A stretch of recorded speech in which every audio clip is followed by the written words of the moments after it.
All right.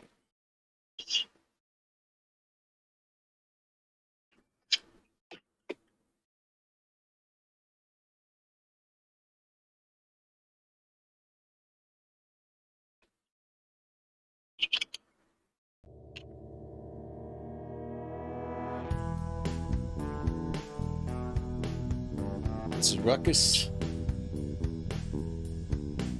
and I'm 10-8.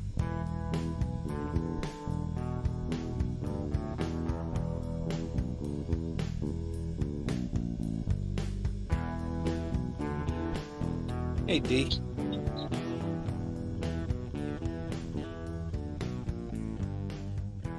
Got Kid check the rhyme with me again. We're going to go over the Flora fires a little bit deeper. And I've got the Kid, you're there, right? Yes, sir. How you doing, Ruckus? All right, man. All right. Well, first of all, thanks for coming to hang out with me, man. I enjoy talking with you. But for you guys that are watching, and the replay folks, I want to put up this little blurb here is going to explain to you why they broke the windows out. Hey, Digital, Teresa, DLV. But this will, at first, I was kind of questioning what the firefighters were doing. Now, I'm a law enforcement guy. I don't know much about firefighter, but there's another creator called Coach Kev who reached out to me, and he's a retired firefighter. And I just replied back to him a few minutes before this live, so I'll get with him afterwards. But I'd like to get his insight and intake on it as well. But I thought the firefighters were being kind of casual and no sense of urgency. But we have no idea. The ranking fire official on the scene decides which way they're going to attack the fire. So they may have been venting it to make the fire go sideways and not go up because they knew the girls were upstairs. I haven't seen any reports though, so I'm not sure what their goal was. But that's what I get out of that. What about you, Kid?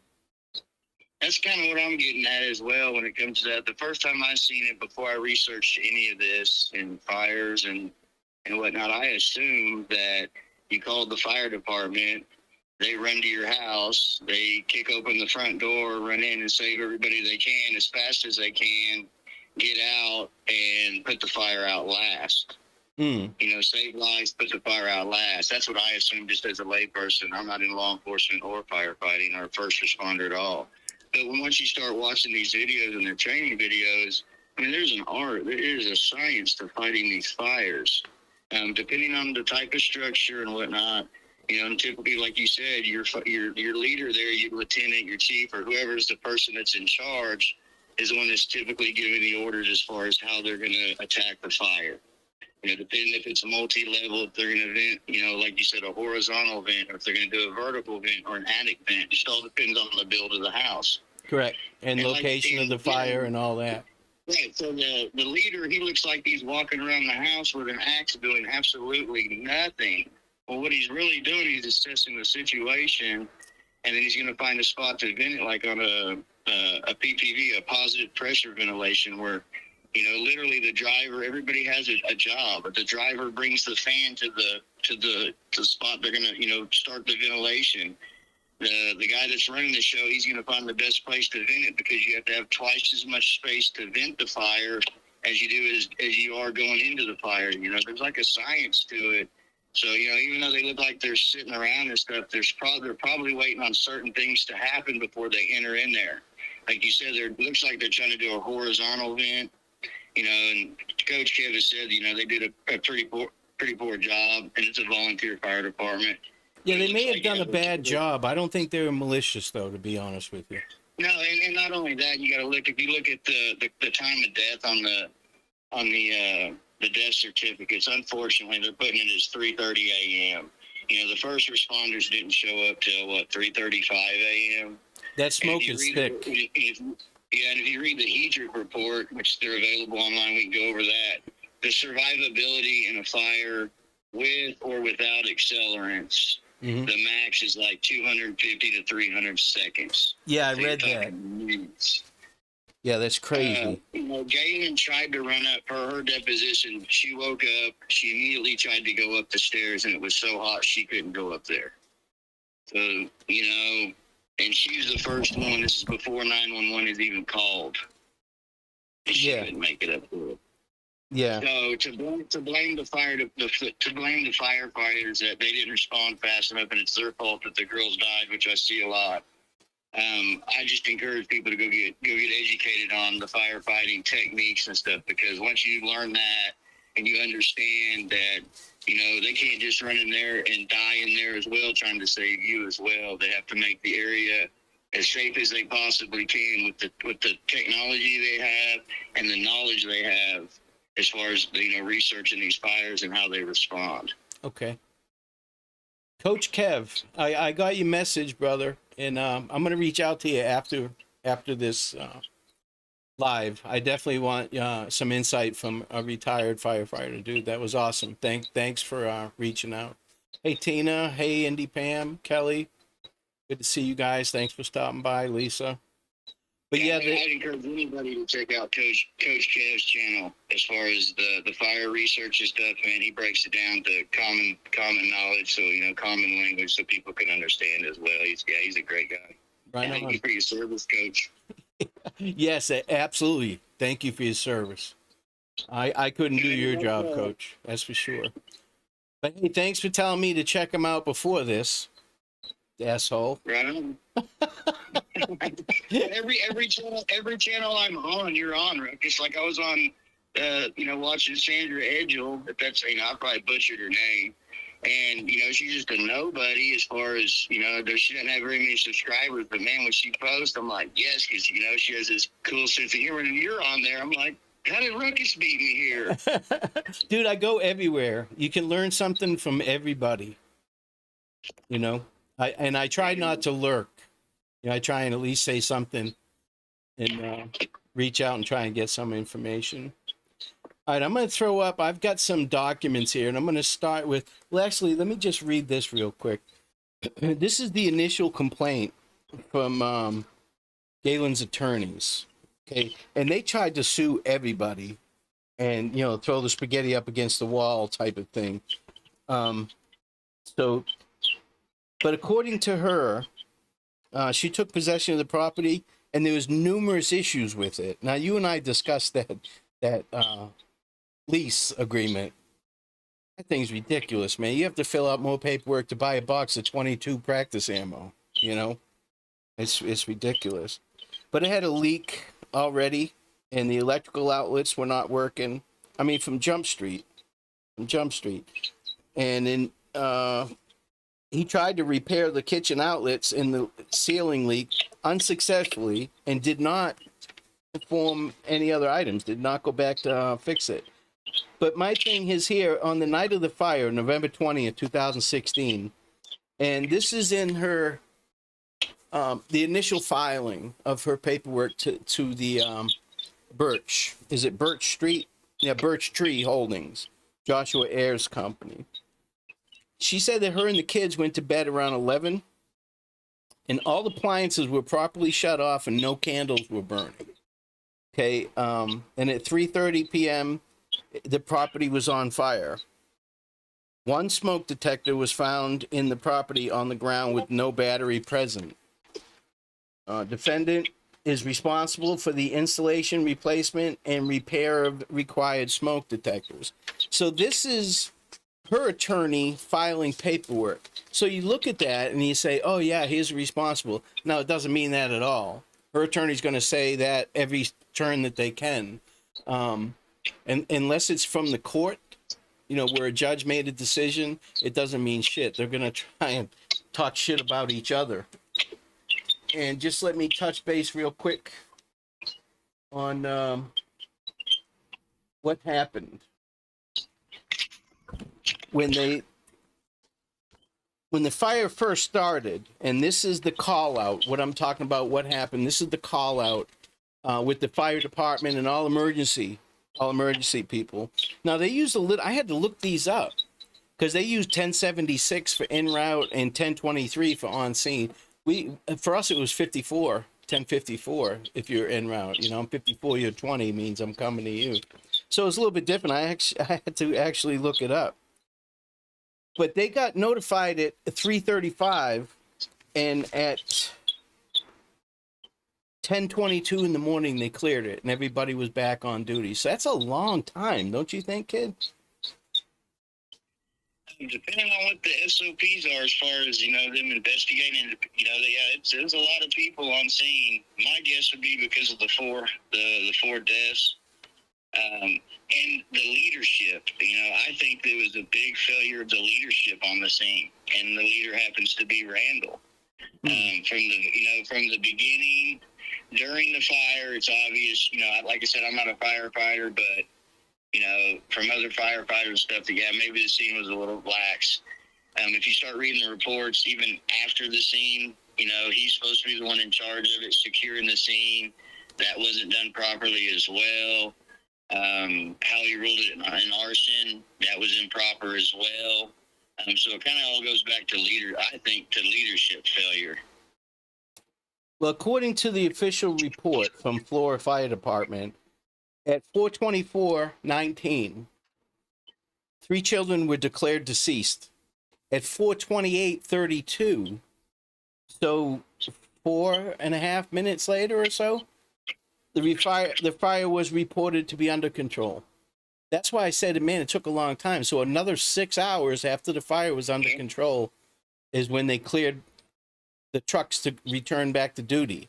You know, if there was another fire, because if you're working an active fire, you can't go to another fire. See, and a lot of that time that they were there on the scene, it was said that they were cleaning the scene up, and whether you want to say it was purposely or unpurposely, you know, evidence that was moved, you know, for clearing out debris and whatnot, you know, was affected as well. If you read the reports, you know, especially if you read Tipton's report about it, he's real critical of that, and you know, and then the days leading up, the weeks, you know, 2 or 3 weeks before the other investigators actually get in there and start investigating, anybody had access to that house. So the scene wasn't even secure from the very get-go. Yeah, now I don't know how quick they check Cash David. What's up, brother? I don't know how quickly they're supposed to clean up after, especially a suspicious fire. The way that they did. I mean, the smoke detectors got moved. But there's all I speak for is like military and stuff like that. Is you're going to follow the orders. You know, and it happens in the police force. I'm sure as well that, you know, if your boss tells you to start sweeping the floor, clearing this floor out, or doing this, I mean, you're probably going to fall in line, or you know what I mean, and listen to what, you know, the leadership tells you to do. I mean, it's a volunteer system anyway, so the training is probably not what we're all expecting. You know, I don't know where everybody's from, and you know, I'm from a bigger town. You know, it's a bigger town, so the training is probably, you know, they have huge ladder trucks for high-rise building, you know, so they're probably on a whole nother level of training than, per se, you know, a rural volunteer-only fire department. So right. You got to take that into effect as well, you know what I mean? They can only do what they know, what they're trained to do. Yeah. Yeah, it's crazy. And if they want change, the local citizenry needs to go in and say, hey, we're willing to pay another, you know, 5 cents or another 2 cents or another penny on the dollar to get trained professionals on watch all the time.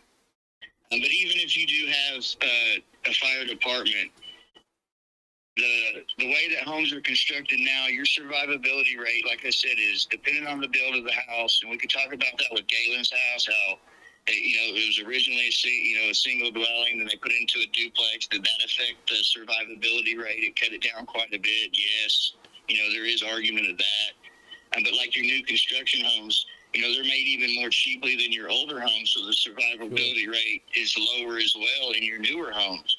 So really, even if you have the best fire department in the world, it's still going to take them 5 minutes to get to your house. Well, in most houses, if you look at the survivability rate, you're going to be, you know, passed out from smoke inhalation or dead from smoke inhalation before they even get on scene. And then they have to come up with their plan, which takes a minute or so, and then the actual entrance into the house, look for you, drag you out, and all that good stuff. So your best bet is to literally smoke detection and CO detection. You know, it's just like the police. Yeah, you can call the police when the burglar's breaking in your front door, but if you have a 12-gauge shotgun, you're probably going to be able to stop that offender more effectively than the police are going to be able to stop that offender. Absolutely. I agree with that 100%. But Coach Kev, remember I was telling you that, man, they should have got a ladder or stood on a car or something, because there's a porch there with a roof. They could have got those girls. And not only that, Josh Harris, he even mentioned, he lived in that upstairs apartment when he was in college or when he was younger or something. And he mentions that, when he locked himself out, somehow he was able to manipulate through a window to get in or something. I don't know if he was able to swing around from that balcony somehow onto that front porch. It doesn't look like it's likely, but for some reason they're talking about, he talks about that. If you want to go try to find that in his deposition, it's just kind of strange that he mentions that, that it was kind of like this, his kind of secret key to get in if he locked himself out. But I hate to Monday morning quarterback. I really do. But I would like to think if I knew that the girls were there, that I would figure out a way to get to the girls without going into that hell that's in that house. Like I said, I've been involved. I've been in bad smoke situations and fire situations, and I couldn't do a firefighter's job. But Indy, Pam, I can't. I've got Kid on the line right now. I just used my phone. But Coach Kev, I'll touch base with you and we'll exchange information. I would love for you to come on and answer some questions and make me look smarter than I am. Yeah. That's what I was saying. That's probably what that 6 hours that you're asking about, Ruckus, them being there. If you go read through the depositions, Tipton talks about it as well, that, they're removing stuff from the scene. They're, piling it up, tossing it out the window. It's pretty crude as far as, handling of the scene. It was definitely questionable. Yeah. Like you said, who does it always go back to? I think it goes back to leadership. Or lack thereof. You train your guys correctly, and then if you're on the scene as well, it's not like Randall was on vacation. He was physically there, and he should, when that was going, if any of that started to happen, he should have stopped him there and then made it a training situation and made all of them fall in line and let him do the proper work. I don't know what the proper SOP is, brother. I don't. All I know is that, it looks real poor when fire investigators that have, decades of experience show up and go, what in the hell is going on here? Yeah. That's not good for any outcome at all, because it's going to make it hard for anybody to come to any consensus using the scientific method, and that's the standard that most fire investigators use or they try to use. Yeah. No, absolutely, dude. I can tell you come from military because you say SOP. With law enforcement anyways, because I was military too. I know what SOPs are, trust me. But we call them general orders, GOs.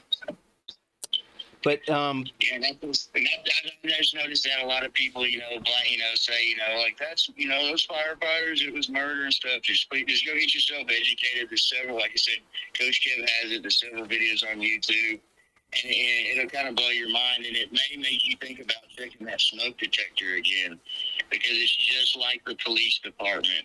They got to, even if they're waiting up at the shop, they still got to get in their truck and drive to you. Mm-hmm. And they got to put together their plan, and then they have to make sure that the environment is safe for them as well as they're coming in, as they're approaching the situation. So, smoke detection is going to be your number one key as far as survivability, is being able to get alerted within that first couple minutes and getting the hell out of there. But I still have questions. I mean, that fire department is a couple blocks away. There's no way these poor babies should have died in that fire, in my eyes. To me, it's complacency more than anything. I don't think it's criminal. And at first I was like, man, there's no sense of urgency. But now I understand a little bit the process of venting to get that smoke out. And plus that the stairwell, I'd imagine, is working like a chimney, But I've got the Flora Fire Department run sheet here. And, man, it's crazy, kid. There was 16 Flora firefighters there, 16. There was 8 other agencies there: Flora Police Department, Burlington Fire Department, Camden Fire Department, Delphi Fire Department, Carroll County EMS, Carroll County Sheriff's Department, Delphi Police Department, Cutler Fire Department. And then there was other agencies. There was 2 helicopters, 2 ambulance. The Indiana State Fire Marshal was there. ATF was there. Clinton County EMS, Tepewani County EMS, and the coroner. So they had enough people there. You think they would have secured the scene? You follow me?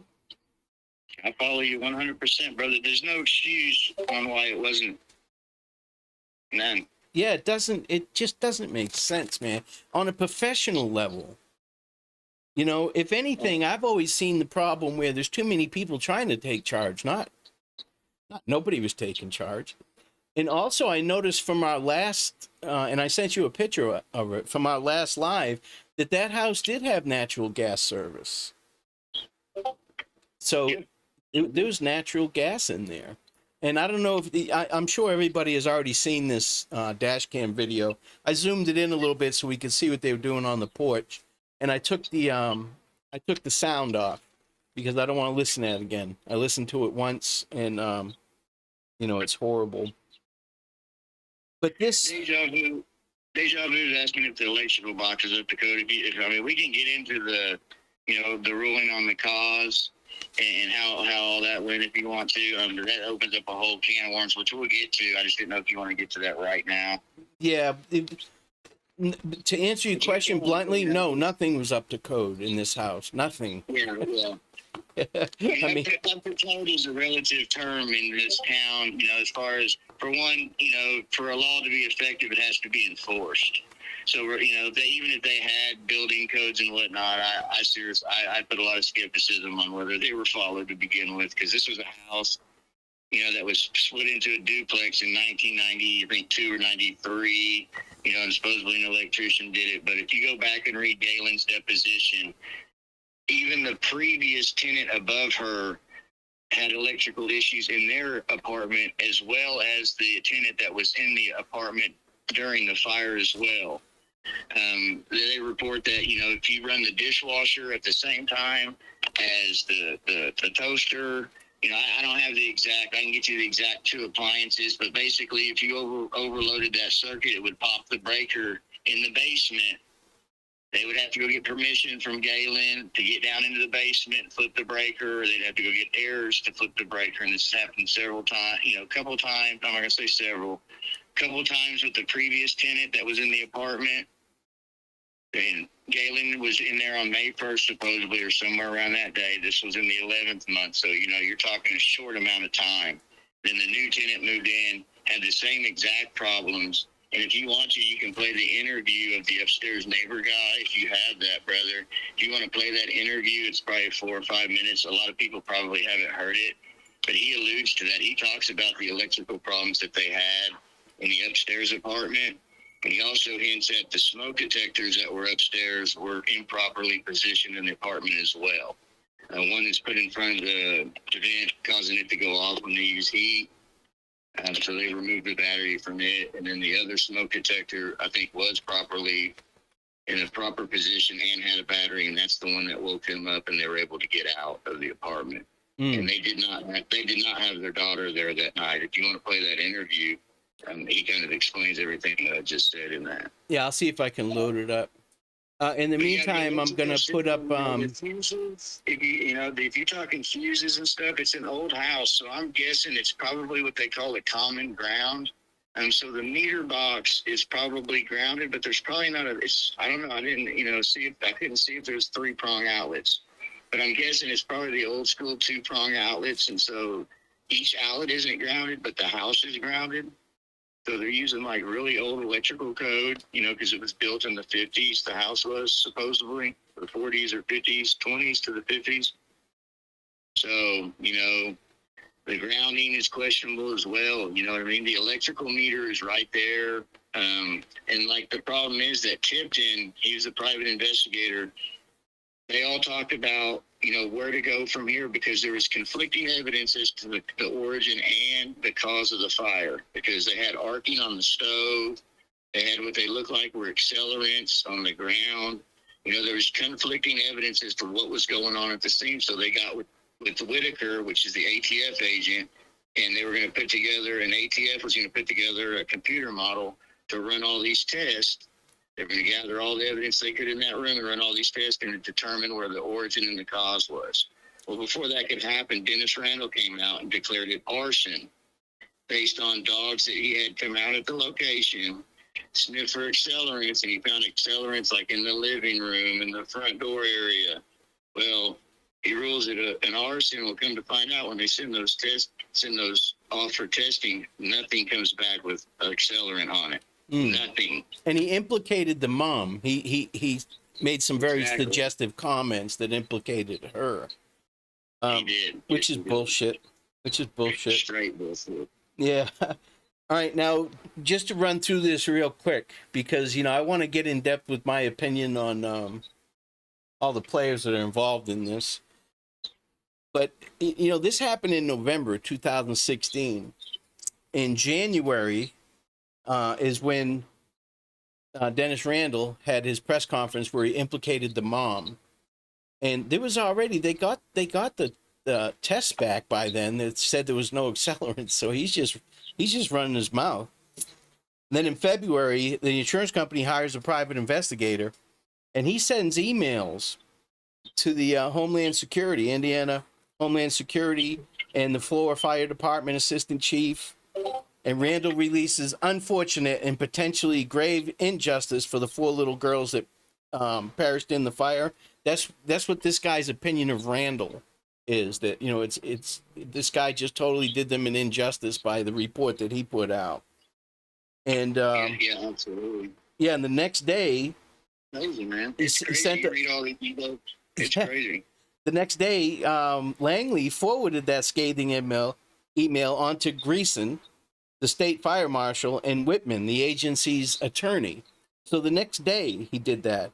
Well, within 10 minutes or so, they forwarded that email on and left voice messages. So they're all playing fucky fuck.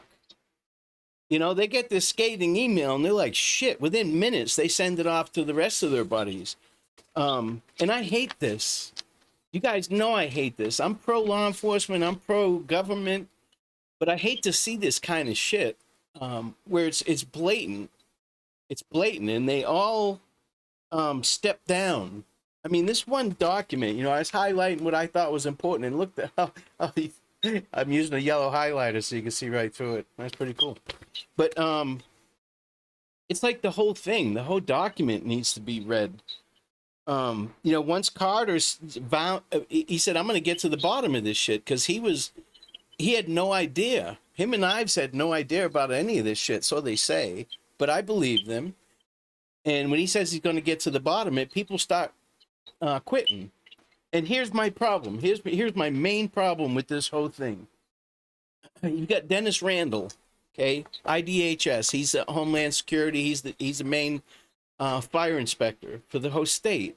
Now, he was the sheriff in Carroll County for 2 terms, but just like the rest of that rural area, the good old boy system's alive and well, so he gets promoted up, and he gets a cushy job, a real cushy job, where he doesn't have to really do anything, and nobody questions what he says. Well, then he gets his son, Adam, and gives him a cushy job as the fire chief, the local fire chief, which is a bunch of bullshit. And here's a kicker. Josh Ayers, one of the guys that owns that property, is Adam Randall's boss, because he's the president of the city council. So he's the fire chief's boss. So all this shit is tied in together. And then you got Trooper Edwards. You got to bring him into it. Now, keep in mind that Carroll County is about 600 square miles. One trooper. He could be anywhere in that whole area. So for him to have conflict of interest, I mean, it would have to be pretty serious. But he investigated Dennis Randall's wife. And when he put her, because she was embezzling money, and when he wrote his report on this fire, as Kid will tell you, they redacted some shit, but Kid was able to get the unredacted copy of it. So that's another thing with the, and I was going to answer, Lisa mentioned the court documents say the girls may not have had time to get out. with working smoke detectors. That is very possible. The time, like I said, because the house was split from a single dwelling to a duplex, and how the build of the house is and all that, you probably should have had an engineer come in. And I mean, I know it costs money and whatnot, but that's part of running a business. But very well, you're very correct on that. I'm sorry I didn't point that out. Yeah. And as far as it changing hands, I know they're talking about this. Here's the deal with that. You know, it was Ayers' father's property, and then he gives it for $0, but he gives it to Josh Ayers and Helderman, the people, okay, the actual persons. And when Galen tried to file her lawsuits and stuff, the argument was, wait a minute, Galen had a relationship with Birch Tree Holdings, LLC. You can't sue them personally. That's a bunch of bullshit, isn't it? So you have this. So even this isn't even in a consensus to me, because, you know, when did like you said, there are building codes that need to be acquired to, like Coach Kevin is saying, when there's ownership changes. That's, I mean, just like you have inspectors come out and look for fucking bugs. Oh, excuse me, for bugs.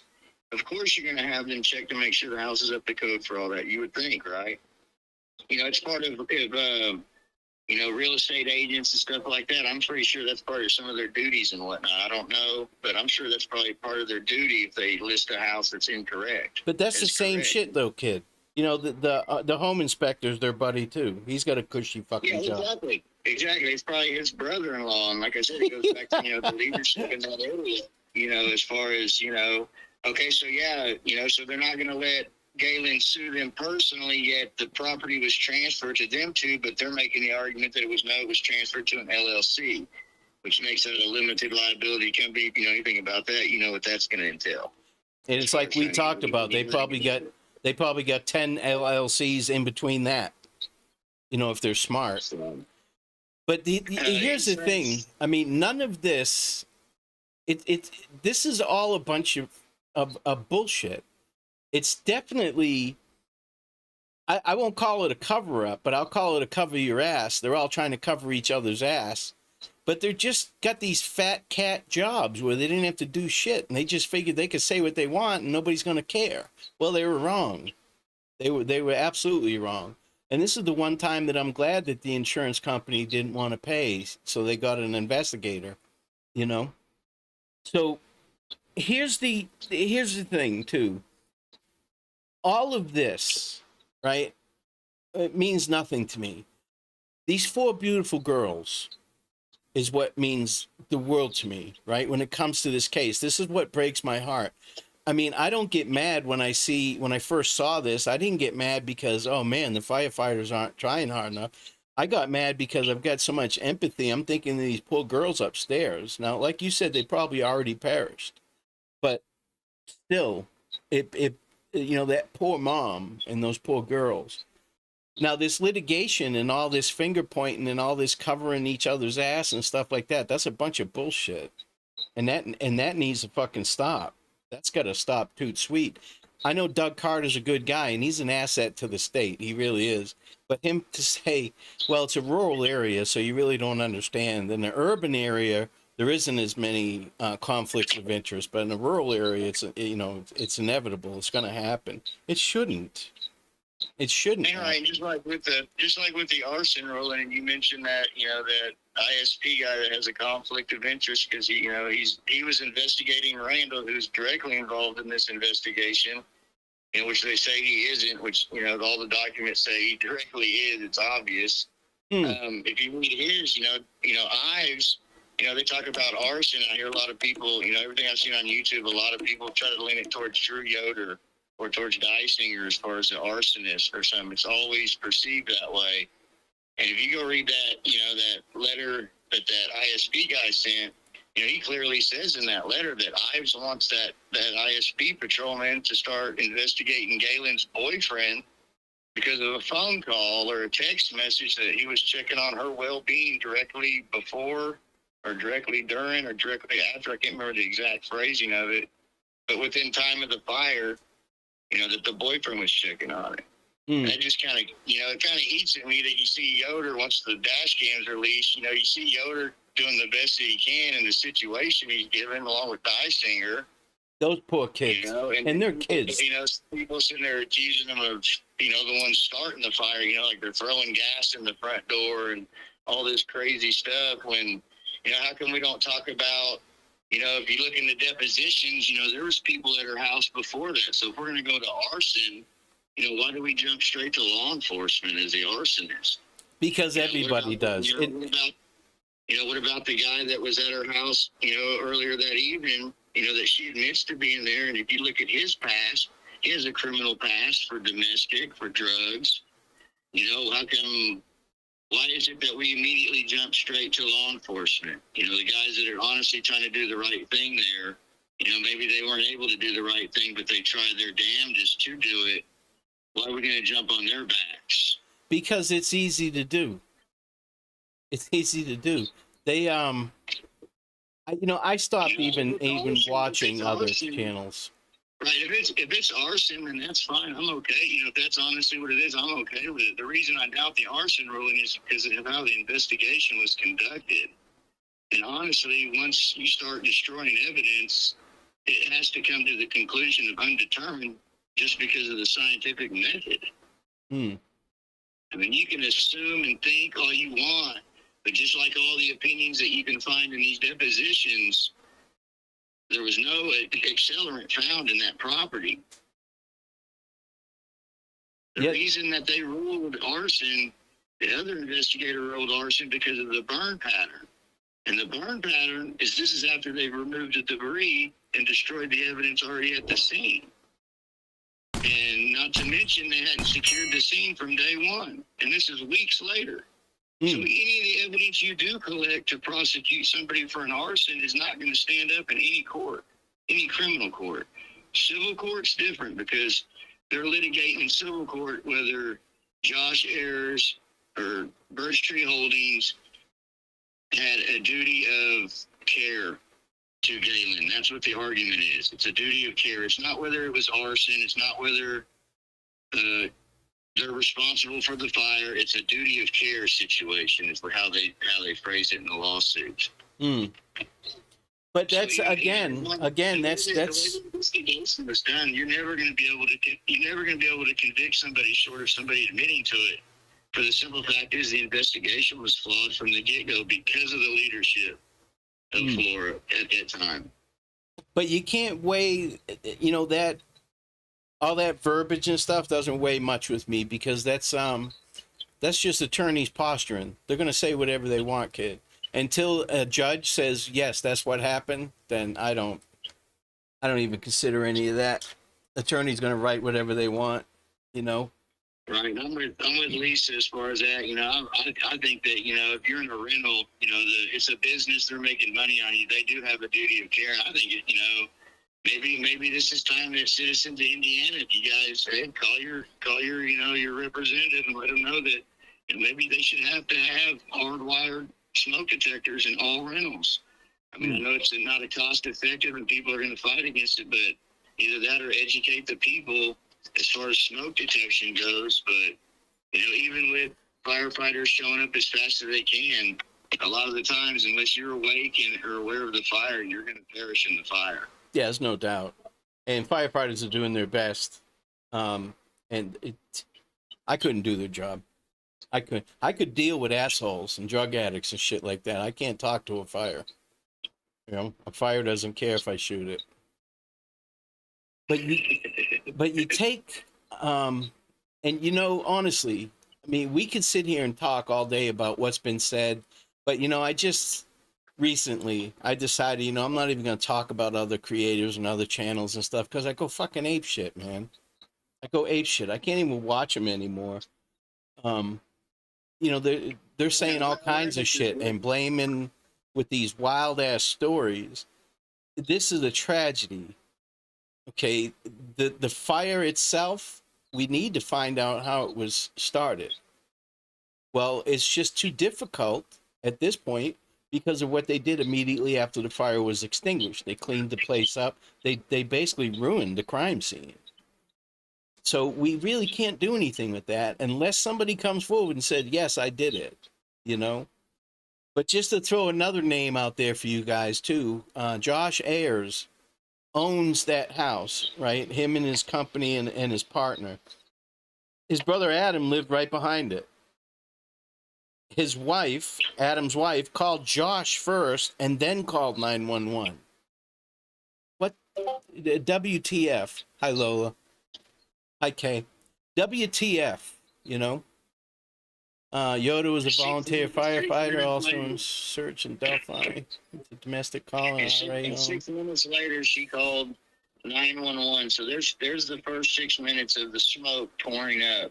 So, even if you add it from, the time of death is, so, I mean, yeah, that whole situation smells. And like you said, when you have leadership responding the way that they did, it's unfortunately, I mean, even if it is an arson, my opinion is that, it's short of somebody confessing to it, it's going to be hard to prosecute a case like that. You think Delphi is crazy. You go look at the opinions of these professionals and stuff. There's literally conflicting evidence as far as the origin. They don't know if it's in the kitchen or the back room because there's conflicting evidence as to both. And like, why did they rip up the back room's floor? They took the whole thing out of there. So once you do that, how the hell do you study anything in that area? You can't. You can't. And so, and like I said, the chain of custody of the evidence, was off from the get-go. Yeah. Yeah. I don't get it. I don't get it. But for anybody that's never seen it, I'm putting this picture up right now that shows where the fire department is compared to that house. And I got to be careful, man. Remember last time I was doing this kind of shit, and that's how it got fucked up. We had to shut it off and start again. Yeah, along with that, we're talking about the back to the electrical real quick. But like the upstairs neighbor, they had issues with their electrical, and then like you said, Galen had reported to Josh Ayers that she had water pouring out of her light fixture. So she calls him, who does he call to come fix it? No other than his own heating and air company, Climatech, to the rescue. So this guy is like slumlord, slummy slum. You know what I mean? Mm. So as far as I see it, maybe my standards are higher. I don't know. But that to me seems like that's a conflict of interest. I'd like to see that work order of that technician that came out there. And I'd like to see exactly what he did. And I want to see that he signed off on that, saying that electrical system in that house was safe. Well, they've had enough time to cover all that, kid. That's what I'm saying. This is what's pissing me off. I mean, nobody really wants to find out, except for to better themselves to find out if it was an arson or not. I had no idea. Nobody knows where to put pressure, it seems like, on this case, because, the narrative that I've always seen that is, Drew Yoder's driving around Carroll County setting fires to people that have female daughters, which is just, bizarre. And, it's always at 2 or 3 in the morning. Well, maybe that's Drew Yoder's shift that he works mainly. Yeah, he works midnight shift. And people have sent me stuff like, what about this fire, and this fire? And I go and research it. One's a lightning strike. One's an accidental fire, where the... Oh, that Rossville. Yeah, that was a lightning strike when them 2 little girls died. And so there's, I'm definitely open to all angles on it, but you got to have some kind of evidence, and we have a ton of evidence just in the civil filing as far as what happened. But yet we're so far off the mark that I'm sure that the people that are expecting the pressure are going, why are they talking about this? This is, okay, we can deal with this, but we really start putting pressure on them, and, a lot of the stuff that's come out in these dockets and stuff, people really look through them. They really see the leadership failure from top to bottom in that area. And I think that's why Doug Carter, when he said he's going to get to the bottom of it, Dennis Randall got to step in. And I think, and I can't prove any of this is total speculation, but I think that's why Ives got to step in too. Yeah, Indy Pam, you're absolutely right. It seems like nobody wants to solve the case. And for Pitbulls, you're right too. They make it, you can't complain to anybody. They're all good old boys there. I'm not saying there's a conspiracy, so please don't take it that way. I'm not saying it would have to be huge for all these people to be involved, and nobody said anything. I'm not saying it's a conspiracy, but there's definitely a good old boy system, and it's alive and well. And you know what tells me that it was active? Because they started fucking resigning. Toot sweet. Hey, Vanessa. And like you said, look at all the similar names. You know, 7 people. You know, there's 4 that have the same name, and 3. So it's definitely, you know, like you said, it's cronyism at its finest. But I wanted to address this question by Kate. Why the hell were the firefighters not going in instead we're standing around, walking up and down the street and breaking all the windows? No one was trying to rescue those girls. It's obvious. But there's different ways, okay, that firefighters approach fires. There's no excuse. You know, other firefighters have said that the response was lax at best. So there's no excuse for that. But there's a technique that all fire departments use to fight fires. And to an untrained eye, it looks like they're doing nothing. But I'd encourage you to go look on YouTube or other, you know, Coach Kev, True Crime has some really good information on it. As far as how they go about fighting fires. So sometimes it looks like they're standing around, but they may be waiting for something else to transpire so they can do what their job is to do as far as getting into that building. And it's not firefighting as far as we get on the scene, we run into the house, drag everybody out, then fight the fire. No, they use different techniques to try to cool the place out real fast by breaking windows, ventilating the heat and the flames so they can run in and grab people and come out and then put the fire out. So if you want to look online, there's a lot of information about positive pressure ventilation. There's attic ventilation. There's vertical ventilation. There's horizontal ventilation.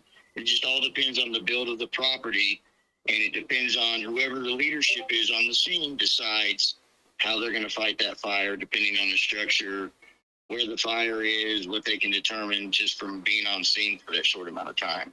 To me, bottom line is there's no accountability. None whatsoever. And there's nobody has a conscience, nobody has morals, nobody has empathy. They're all from the time they wake up in the morning until they go to sleep, they're worried about them fucking selves. And probably they dream about themselves as well. People are so selfish. If I had a rental, Ruckus, and say if I was in Josh Ayers' position, we're going to do everything we can to get you that money from that insurance company. Absolutely, man. And that does not bring the girls back. She would rather have the girls. The moral side of it is just appalling that, you know, she's a single mom with 4 kids, and here you are, slum daddy slum. And it's embarrassing, really, man. I mean, they have got to be embarrassed with themselves, the way they've conducted themselves. I don't think so. I think they're ignorant to the whole thing. They've just excused themselves to it. Have you heard any of these names come back up? The Randalls? Is anybody doing anything to the Randalls? You know what I mean? I mean, just, you know, as far as, you know, the Randall step down and fade away. You know, the whistleblower mentioned, you know, something that was tattooed up, and, you know, he changed his name on Facebook, you know, which I don't know any of that, if that's true or not, you know, so apparently it's affected him and all this. But like you said, I don't think the appropriate pressure has been applied in the right position. Like you said, you know, and from that, you know, from before this, there hasn't really been a lot of traction with the case either. Delphi has kind of overshadowed it a lot. And now that Delphi is kind of, you know, they got that situation smoldering over there, not so much a dumpster fire anymore. It's kind of just smoldering away. You know, maybe more people are looking at this, you know what I mean? And it's getting more traction. But yeah, I think it's got 20 times more information, you know, especially that's available than Delphi. And it's pretty obvious when you start reading the documents is, you know, I mean, everybody can form their own opinion, but I think it's pretty obvious where the failures lie. And you know what I mean? As far as, I think if I was in Flora or whatnot, that they need to be getting these old buildings and getting smoke detectors in them and start running by the rules. Well, see, that's the thing. I mean, it takes any more. They don't care about the loss of life. That's not going to change any policies. What's going to change policies is litigation. You hit them in the pockets, and now they want to listen. So you have to think of it like this. Very few people just own one rental property. Usually they own several. So they've got some money. So they all look out for each other. They don't want all these rules and shit where they have to follow these safety procedures. That's time and money for them. They're trying to maximize their investment. You know, they don't give a shit. It eats into the bottom line. I understand that, but you know, the only power that the people have is they organize in that community. So Yeah. I know that sucks, but when it gets to that extent, man, I mean, you got to put your foot down sooner or later. It's just going to get worse. But what do you do in a small town like that where you don't want to piss off the Ayers or the Randalls? Do you know what I mean? I mean, they're well set there, so people don't want to piss them off, and I can understand. I can understand their plight. You know, it's ridiculous, but shit changes. I've seen it. I've been on both sides of the good old boy fence. Trust me. But it changes after years, decades. It eventually changes. But anybody that's caught up in that mess, they don't want to wait. They just want to live their life, you know, and not be have to worry about dying for no apparent reason. You know, I am so curious, man. I wish I had a crystal ball. I want to know how that fire started. I am really curious about that. I can't for the life of me even imagine that somebody, and here's another thing that did not help her case, and I'm sure it really didn't help her case in that small town. Said, oh, you had somebody come visit you? Yes. What's his name? Slim. No, what's his name? Slim. That's all I know. What about the other guy, Snoop Dogg? I don't know his name either. He goes by Snoop Dogg. Yeah, I'm sure they had a blast with that, you know? So I just... It has no bearing on the situation other than if you're going to call it arson, then maybe these people's names need to be protected, and as part of the, you know, be part of the invest before you. And I'll say it as far as citizens looking at us, you know, we're quick to blame Yoder and Dysinger, but yet, you know, we have people that have criminal records that were there at her house that evening, and nobody. I haven't heard anybody talk about Slim. Right, me either. Me either. And, you know, there's... Well, not only that, you know, if you want to pull up the letter from the state trooper that you know, in Ives, and I'll get my copy up. Give me just a second. And, you know, he directly says it in there that, you know, Ives wants him to go investigate Galen's boyfriend because of the text messages that he sent to her, you know, around the time of the fires. Yeah, making like he's concerned about her welfare. Yeah. Now she moved. She lived about 100 miles away. 3 of the girls were actually born in St. Louis, Missouri. So she moved 100 miles, you know, to get away from everybody and start again. You know, and on the surface, it looked like everything was going decent for her, and then this happened. You know, it's a crying shame, and the fact that nobody can stand up to these people in that town. See, I don't give a fuck. You know, I'm from Boston. We didn't play this shit. We didn't play this shit. I'd go to one of their little hokey fucking town meetings and I'd start some shit. They don't call me Ruckus for nothing. Yeah, that's I don't know. Even if you're in the wrong, we're humans, man. We make mistakes. There are errors that everybody makes that, you know, they probably didn't wish they made. And you know what I mean? And if it's, you know, it comes to the monetary part of it, we're not saying that you're the one that started the fire or not, but man, it looks awful shady when, you know, your relative calls you, you show up, then you guys call the fire department, and just, I don't know, the whole thing just, you think they'd be more open, you know, with the information and whatnot coming from Ayers and them, but, you know, they can do what they want. Like you said, there's no recourse to, you know, their actions, obviously, in that little town. So they just do what they want. Now, Lisa, I questioned that whole thing. She said I checked into why the 911 call was 6 minutes after the call to Josh, the landlord. I even questioned that, and I think it's really cool of you to say, okay, well, it could be that it got rerouted. No, did it get rerouted when she was calling Josh? Hell no. Hell no. Got right through, didn't it? I wish that they would release that 911 call, that 911 tape. I wish they would release that as well. What the hell's on that they don't want anybody to know? You follow me? Yeah, I got this trooper. Yeah, I know. It's. I don't know. There's something on it, bro, because they do not. They fought tooth and nail to keep that from coming public. Yeah. But the Trooper Edwards report, the guy that's in he's conflict of interest because he investigated Randall's wife. But his narrative is on 12/1/2016, I was contacted by prosecutor Rob Eyes. He stated that there had been a fire located at 103 East Columbia Street on 11/21/16, which resulted in the deaths of 4 children and the injury of 3 adults, to include the mother of the children, Galen Rose, and 2 officers, Drew Yoder and Josh Dysinger. There's a part that is redacted that I wasn't able to get.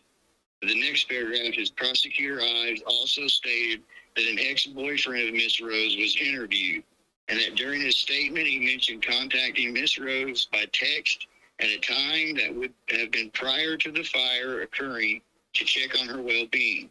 Prosecutor Ives asked for my assistance in examining the ex-boyfriend's Colton Creasy phone records once they returned and to assist with the investigation. Now, is that shady? Was it the night of the fire? No, this is the narrative that Edwards put together. No, I'm talking about the text that the boyfriend sent to her. Was it? Yeah, exactly, yeah. Right. Huh. It says that Rose by a text at a time that would have been prior to the fire occurring to check on her well-being. So it implies that it was the night of the fire. Now that's a little odd. Has he ever done that? Does he always call and see how she's doing, or text her, see how she's doing? Because that could be shady. He's calling to see if she's burnt up yet. You know what I mean? Or texting. Really? Yeah. Damn. See, there's so much with this case, and again, I don't want focus to come off of those 4 babies. That's the main focus we all need to have. But damn, this not cover up. I shouldn't even use that. Covering each other's ass. It doesn't appear that anybody's lying for anybody. They just fucking quit. You know what I mean? You get called out, well, just quit. Fuck it. I'll retire. And they got their full pension. They did. Fat cats, had a cushy job and nobody ever questioned them before. You're a Randall or an Ayers. Nobody's going to question you. Do whatever the fuck you want. If he burned that place for an insurance claim, why would he do it with, they had literally 7 people in that house.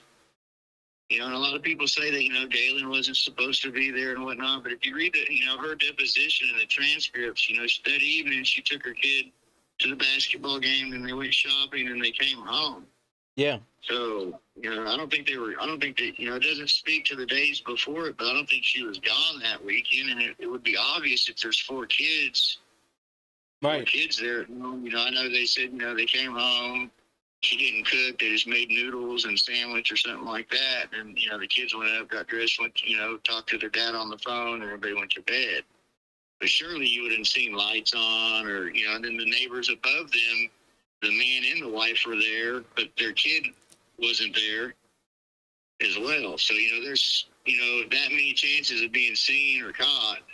And I don't know if you, want to do, why would you want to do an insurance claim when you're in between residents? Right. No, absolutely. Absolutely. I got to think of somebody in this case. People like Josh Ayers, he's a racist and all this. And if you're going to say that, then why would he even rent the place to a black family if he was racist? Now, who said he's racist? Is there any evidence of that? I'm not saying that there is any evidence of it, but I've read that from people's opinions. And that they're out there that, he did it for an insurance job and, and he's racist as well. The whole town is racist and racism's thrown in there quite a bit, that I've seen as the public's opinion as far as theirs. And I just don't see that being, related at all to it. Yeah. So, because why would he even rent to him if he was racist? He wouldn't even rent to people he despises or whatever. Yeah. Kay, to answer your question, they have a call-out sheet. Actually, I'll put it up for you. That explains all that. Not good enough for me. I don't know how the hell Yoder got there before the fire department did when they're literally down the street. I mean, they probably could have shot it with water from the parking lot at the fire station with their high-pressure hose. But let me take this down and put the other one up. Yeah, none of this shit makes sense. Kay's asking talking about, Drew Yoder arrived. He supposedly tried to make entry, immediately left.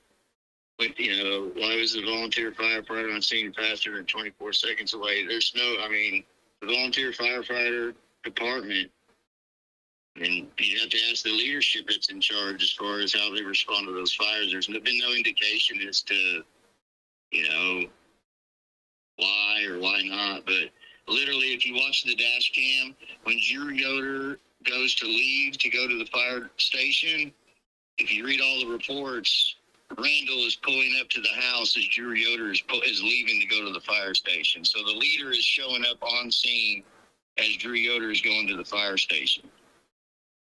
It's coming straight from home. So, so leadership was on scene almost immediately. As you could say, he was the first per se on-call firefighter. Yoder isn't a volunteer, but he wasn't on duty as a firefighter that night. And then Dysinger, I don't think he is a volunteer. If he is, he was being a cop that night, so he wasn't that wasn't his official duty. So Randall would be the first official firefighter on the scene that night.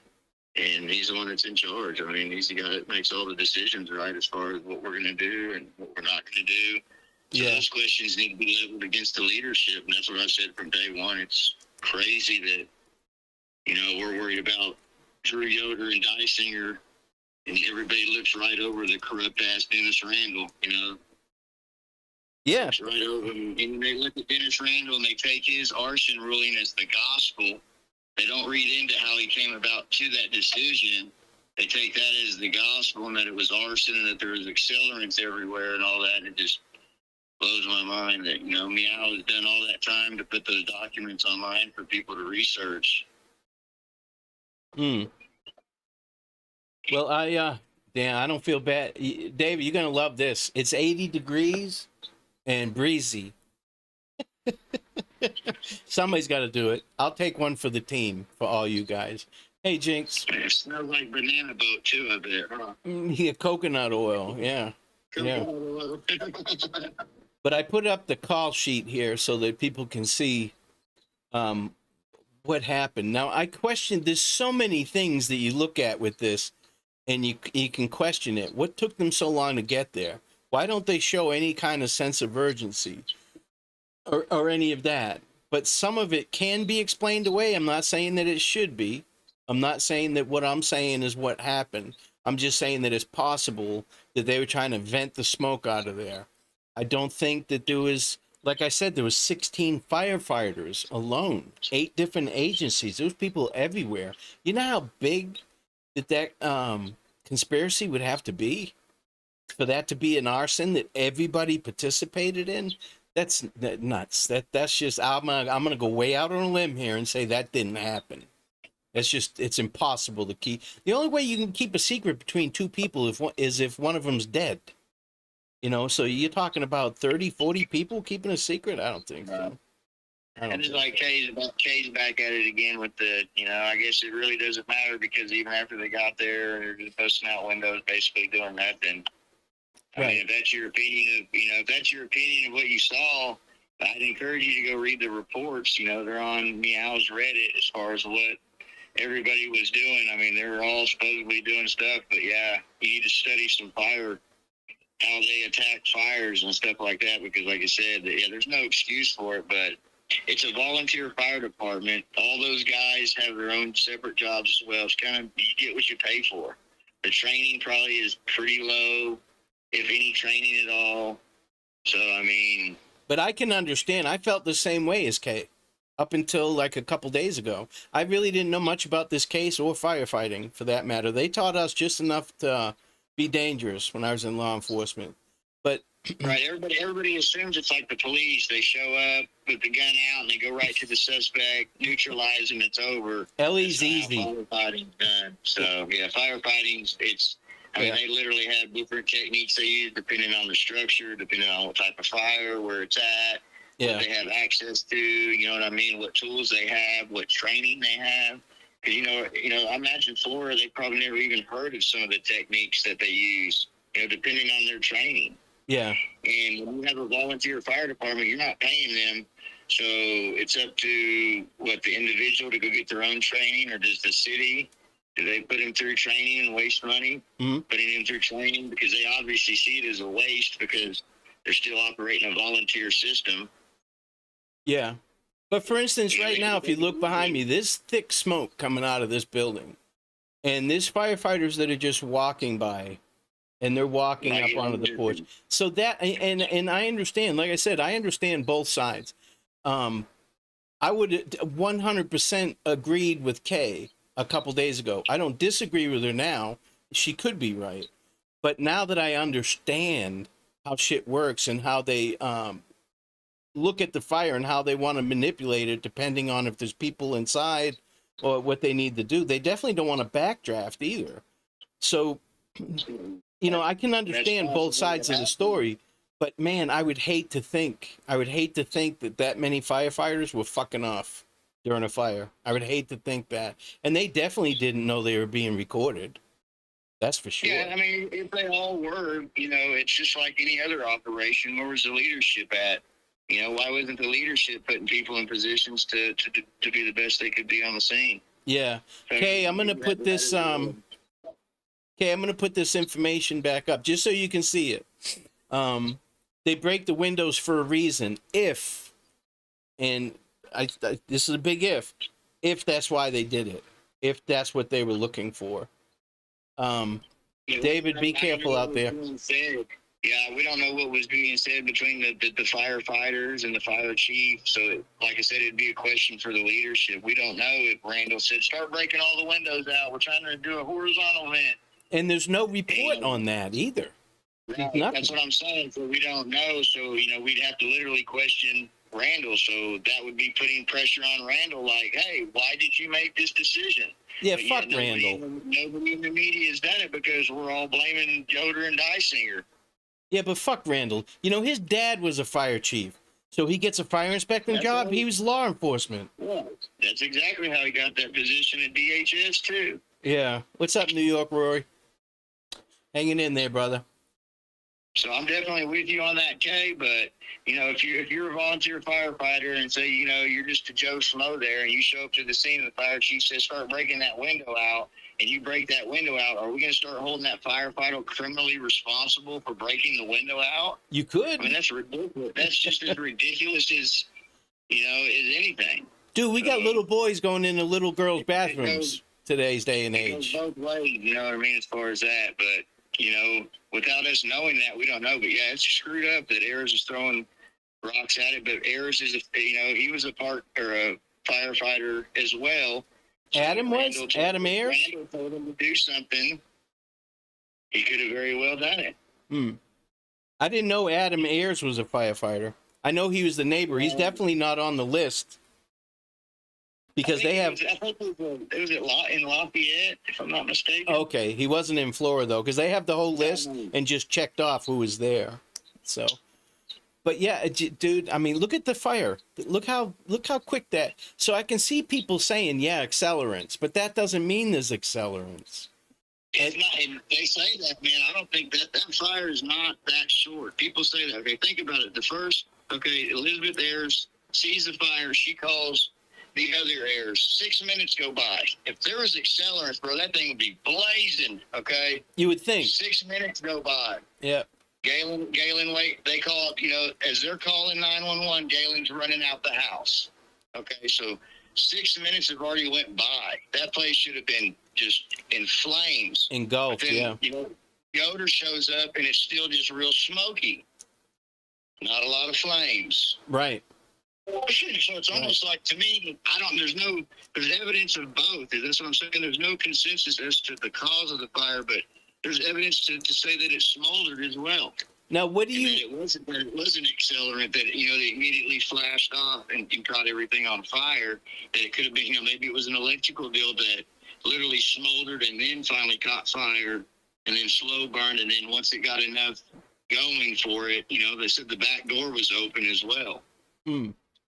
But, you know, you can't even, I mean, since they've moved the brick that was holding it open, we ain't got no photographs of that. All we have is the charred picture of it. And, dude, this whole shit with the batteries, too, pisses me off. Right, yeah. They just, Randall assumed that since when he found the smoke detectors and, there was char on the contacts, he assumed there was no batteries in it. The batteries could have been on the floor that they swept up. There's only an issue with that because there's money involved. You know what I mean? There's litigation involved. Nobody has even come close to being charged criminally on this. Nobody. Now, if they find out there's an arsonist and they can prove who it is, then yeah, but nobody's been criminally liable for a wrongful death or anything like that, so it's all civil. So they're posturing, saying that, well, yeah, there was soot on the contact, so, that there was no battery in it, so it's the tenant's fault. Well, those things melted and fell so violently off the wall that they could have got the soot on it because the battery popped out. They didn't find any batteries, but it easily could have been swept up with all the debris that got taken out that night. Well, that morning, right after the fire. And then the litigation part, then it goes back to as far as who's, that's why it's in civil court as far as is there a duty of care or whatever they called it in civil courts. Because, in Galen's deposition, they asked her directly about the smoke detectors. And she says that she doesn't know. Yeah, she didn't remember. She can't remember. I don't want to misquote her, you know what I mean? But yeah, basically, she had never heard him go off, and she had never checked him the whole time that she was living in that apartment. Yeah, and I'm not saying that, but neither did Ayers. He didn't check him before she moved in either. Right. And it's 2016. You could have easily taken a cell phone and documented it. I mean, it is a business. Yeah, cell phones have cameras on them. And I got this old junky phone, bro, and it's got a camera on it. Yeah. Yeah, no, I understand. I understand. Like I said, there was just no consideration at all put in. It was, that slumlord mentality. And the evidence that I can get from, the depositions and stuff is, he was just basically renting out a house, apartment, duplex, renting it out for basically that thing burnt down. Yeah. But Kay, I agree. If that was, this isn't my family. These people aren't even my friends. I don't even know them. And my heart breaks. I got a lot of empathy for everybody involved with this. So, yeah, I would be pissed off. I would think that these guys are not showing enough urgency. My initial thought, but I hate Monday morning quarterbacking, was shit, there's a roof right over the damn porch. Why didn't they pull a car up or a truck up or something, a POV, personally owned vehicle, and jump up on there and try and save them babies? They knew where they were. But, it's easy to sit here while it's 80 degrees and breezy in Florida, to say that. I wasn't there. I don't know what everybody's mindset was. But it was like 20 degrees that night. But that doesn't take away from it. I'd still be, trying to get a boost up into there, or, you would hope that the best would come out in everybody, but man, that shit does weird stuff to people, because my own personal experience from it, that I've had relatives literally walk right back into their own fire and die in it, bro. They literally saved them, but they were sleepwalking or whatever. And my cousin literally walked right back into the house and ended up dying in the fire because they thought that they got her out. They knew that, my uncle knew he got her out. And that's why they're all confused, like, what the hell? Where is she? Where is she? And come to find out, she literally walked back into the house, a house that's burning on fire. And laid back down in bed and died. Yeah, that's crazy. Stress does weird stuff to people, man. So, to sit there and say that, why didn't all these other people, Galen's screaming, you got to think them firefighters are taking in that too. They're not robots. They probably have a wife at home. They probably have kids. They see this mom losing her shit. They're probably like, oh shit, the pressure's on, and I'm sure the pressure was on everybody, man. It's a high stress environment. Right.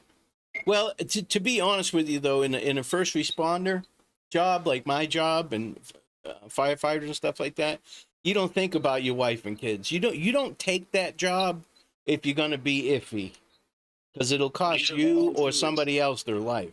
You know what I mean? These are volunteers, though. They're not paid Still, professionals. even to me, They're all volunteers. So. to me, even worse. Don't volunteer for that shit.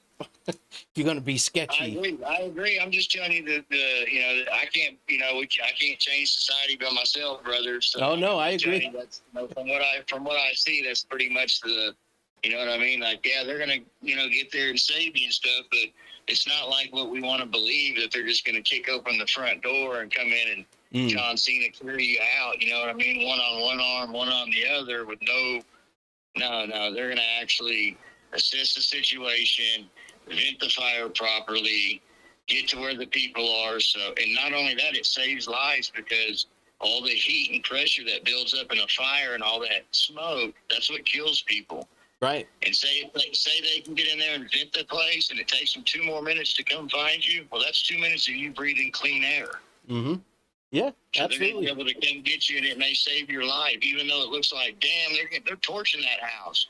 Well, actually, what they're doing is moving the fire to the attic or to the roof, so they can come in with clean air behind them. As the clean air is coming in, they're coming in with the clean air. Bam, they catch you on the couch or in your bed, swoop you up, so you're not catching any more smoke inhalation on the way out as well. Right. And then they're able to see, so they're not 8 inches off the ground like Geisinger and Yoder were complaining. Literally, they're dragging their face on the ground so they can see and get out of there. Right. No, and I do. So, I've been through it. The science of firefighting just blew my mind apart, bro. When I started research, I was like, dang, this is so intricate as far as, and it's very important that your leadership knows his job. And if he doesn't, I'm afraid you get situations like you had in Flora, to where they're literally doing the crappie flop. Nobody's making calls. Nobody knows to either take a shit or get off the pot. And it's just, it just looks embarrassing. The whole thing just looks embarrassing, and I agree.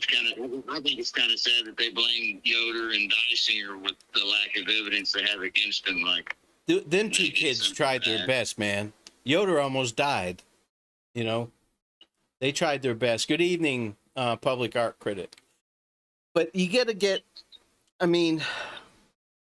the whole thing that this is still on everybody's mind and why people are still talking about it is because there's nothing, they need to release that 911 tape, and they need to release the report from the fire chief, whoever was the ranking firefighter on the scene that called how they were going to fight this fire, what technique they were going to use.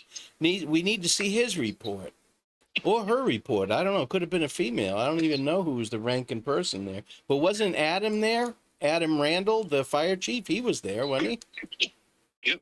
So I think that's, it would be a great way to bring a lot more exposure to this case as well, that they would start releasing this information maybe once a week, or, they do have a radio program that's on YouTube as well. Well, they haven't. And, if they can get, released, like you said, the 911 call needs to be released. Can we interview Drew Yoder? That's what I was just going to say. Yeah. Can we get the meeting in here to shed some light on the situation? It's not going to take away from how bad they screwed up. So the right thing to do now is to shine light on the situation and figure out what we can do to become better, and so this shit doesn't happen anymore. Right. Right. And it seems like nobody's even willing to take the steps to even do that. We just want to sit around and blame, blame and blame and blame. And it's like, man, that's part of it, but we also need to educate ourselves as well. See, I'm sitting here trying to think, who could I reach out to? And who's the only ones that probably would even consider talking is attorneys. Believe it or not. Doug Carter, he can't speak, because it is and Randall labeled it an arson, so now it's an investigation. And, they have said since then they have, relabeled it an arson or whatnot, but, But still, it's after the fact, kid. Talk to Doug Carter. That's exactly who I'd want to talk to, because it seems like Doug Carter, like I said, he's not from that area. He probably won't be able to give you a lot of information because of the open investigation, but I bet you'd be able to get enough from it to know, kind of knows.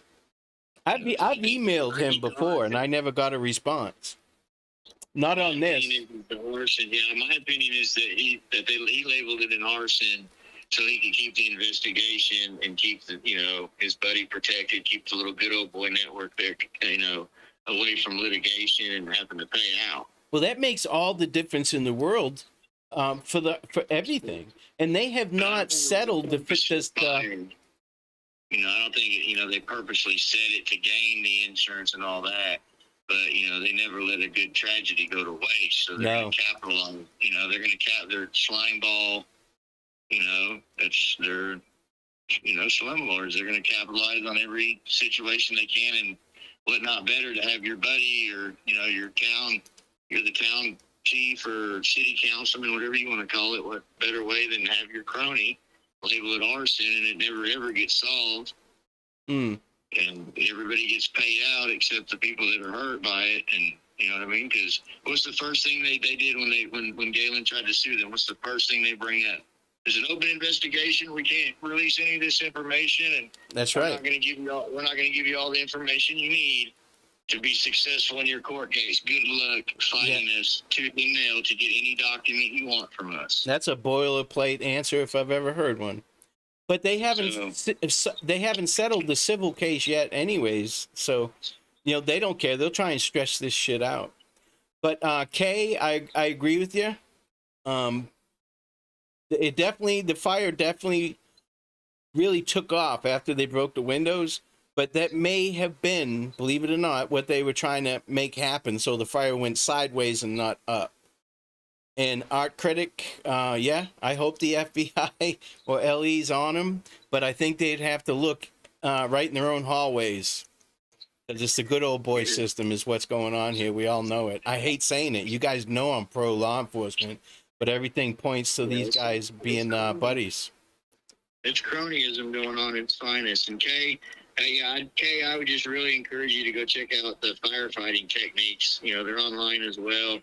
If you want to hit up, Ruckus on his deal, I can get you the information privately. But you look at how they, set it up. There's no excuse. We think they could, you can always do a better job. But yeah, to sit there and, they're not worried about it and whatnot. They probably wouldn't be volunteer firefighters if they didn't give a shit. They're doing it for free.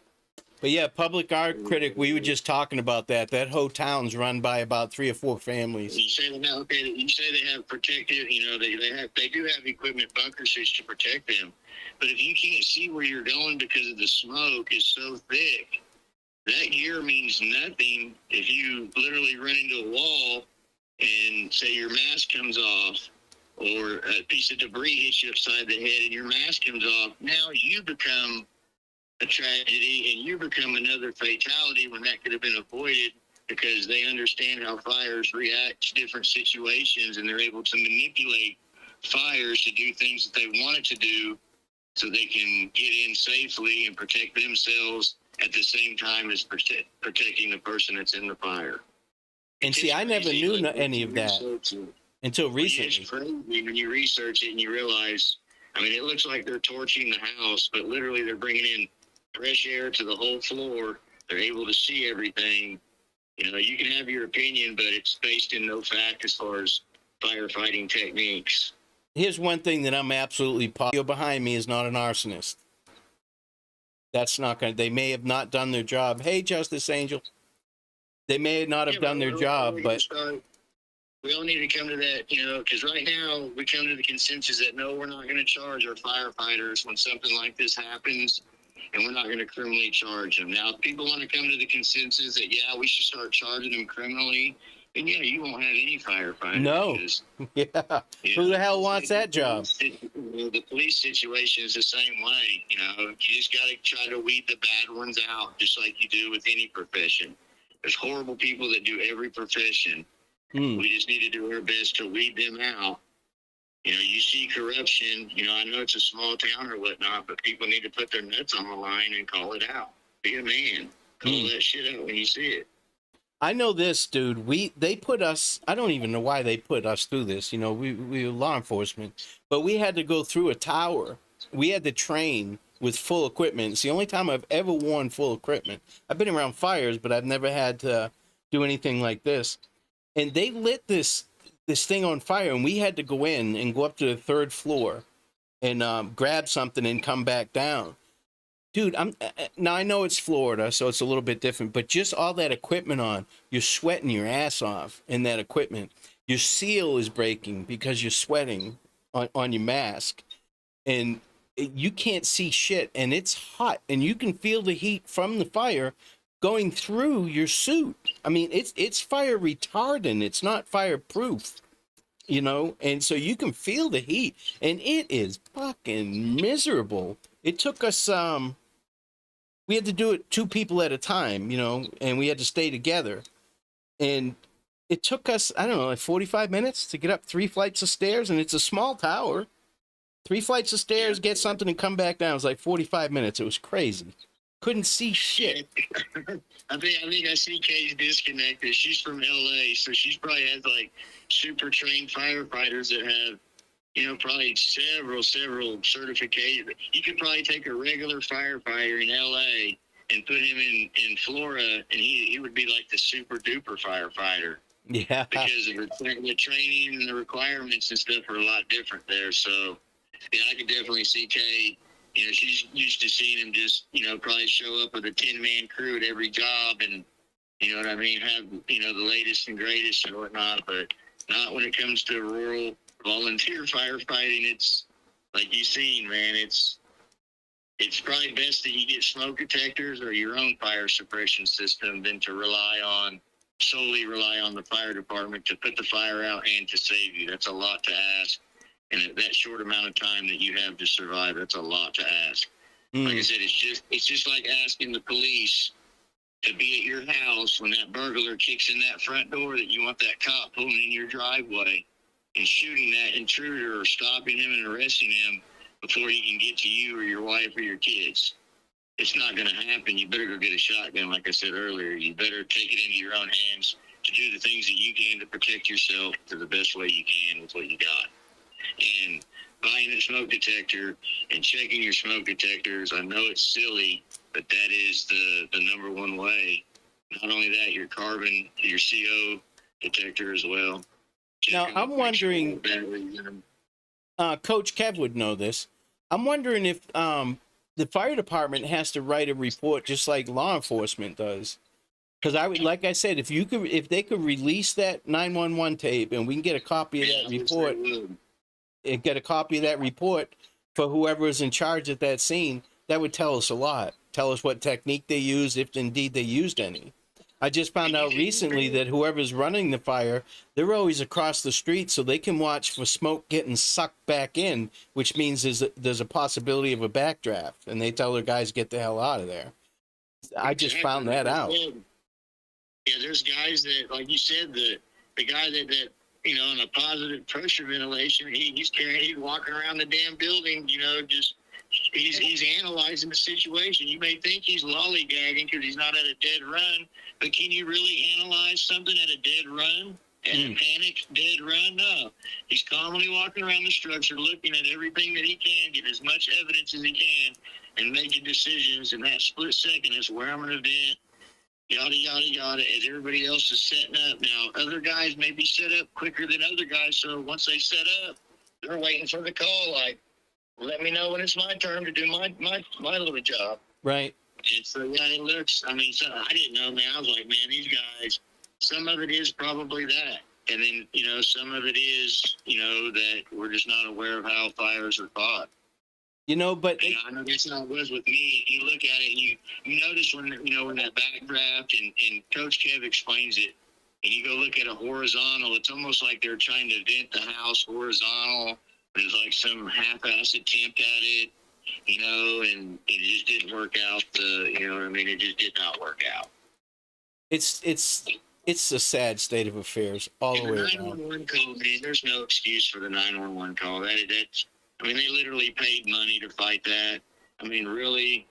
There's something on that call. The Delphi deal, now he's got the Delphi stuff wrapped up in secrecy. Like, dude, everything doesn't have to be a secret. Well, I can see the Delphi because I don't understand this because I'm not a firefighter.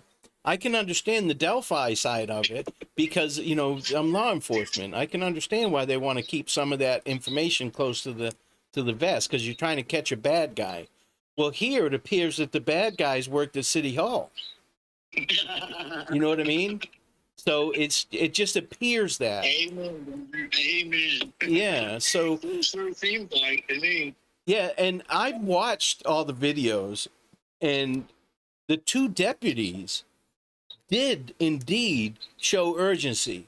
They were hauling ass. They were trying to do everything they could, and I didn't see that out of any of the firefighters. Now I'm hoping that since I've learned a little bit about how they fight fires and how they identify what type of fire it is and what they need to do and where the victims are and stuff. So now I'm hoping, I'm saying to myself, okay, well, I hope that was the case and they're not just A, afraid, or B, just didn't want to do it. You know, you'd hate to think that. But a neighbor called 911, public art credit, and not just a neighbor, of course not. That would be too good. The owner of that building that caught fire, his sister-in-law lives right next door, and she called 911.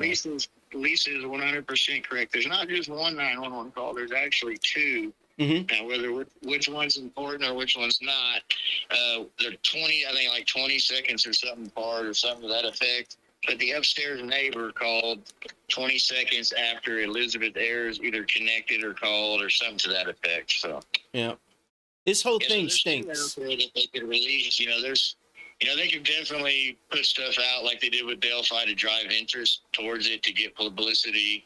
And like they said, if they honestly think if they can get a conviction with arson, then let's see something, man. It's been way too long. Yeah, no, absolutely. And, and I can see it. Like I said, I am holding out all hope that these guys were assessing the best way to do their job. But that fire is not out. The fire's not even out, and they're walking around. You know what I mean? You can see the fire's still going on, and there's no sense of urgency. Now, I don't know if they're trained to be calm these days, to do their job that way. I have no idea, but I couldn't be that calm. I don't know. I go back to like I said, several different fire departments showed up. So like Camden was there.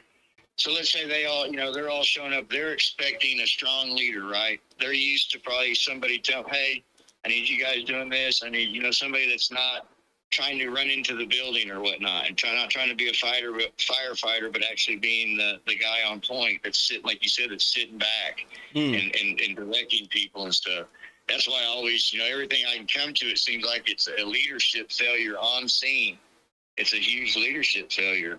From the response to how they responded to no the doubt. fire, which is not, I don't know, we can't, if we start charging firefighters criminally for making errors at their job, I mean, unless it's blatant and you murder somebody, like murder them, you know what I mean? That's a tough sell. You're not going to get anybody to volunteer and work for free. Yeah, I don't agree unless it's blatant to charge them with anything criminal, but they definitely do. They police themselves. They have boards and they do investigations and stuff just like law enforcement has internal affairs. So I'm sure that people get demoted or get remedial training or what have you, or fired. I've heard of that. I've never heard of anybody getting sued. But, up until 10 years ago, you never heard of any law enforcement officer getting sued or going to prison either. Right, and get to the opposite argument of this, and I will bring the opposite argument of this, like the whistleblower did say. He said because of what Yoder and Dystinger did, it delayed response because they ran into the building and then they had to save them before they could go save the girls. And no, that's bullshit because Dystinger just saved Yoder. Dennis Randall was right there on scene.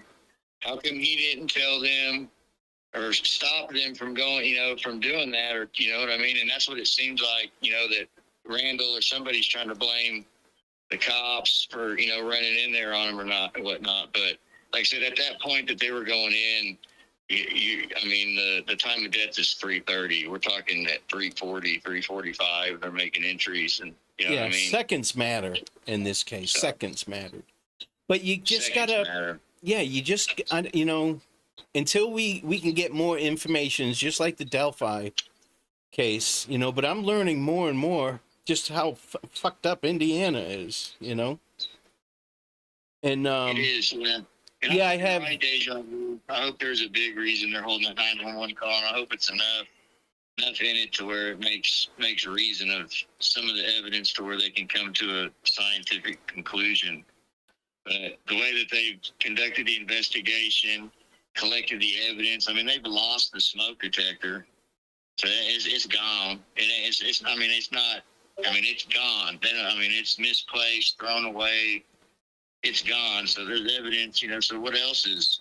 Tipton had it, but it went somewhere. Yeah, But it was in a storage unit in Michigan somewhere. So. And when he left that company, they went and cleared it out, and he kept that, and somehow, some way, it just got misplaced. But yeah, Kay, I have seen the one with the timestamp, and also with the audio, and listening to Galen cry for help for her kids. It's all of it's hard to watch. It's sickening to watch. But again, I'm holding out all hope that they have a good explanation for their actions. And that's another thing too, is we shouldn't sanitize any of it, because it does, you know, it's man, it'll turn your stomach watching it and listening to it. But that is the harsh reality of, you know, people need to pull their heads out of their asses. This is the consequences of poor leadership. Oh yeah. And it seems that, like Kev just said, he's from the inner city. I'm from the city as well, Kev. I'm from Boston. And we, as neighbors and family and friends, we would save each other way before the fire department got there. Try and keep us out of there. You know what I mean? That's the way I grew up. We all helped each other. We didn't count on law enforcement or the fire department.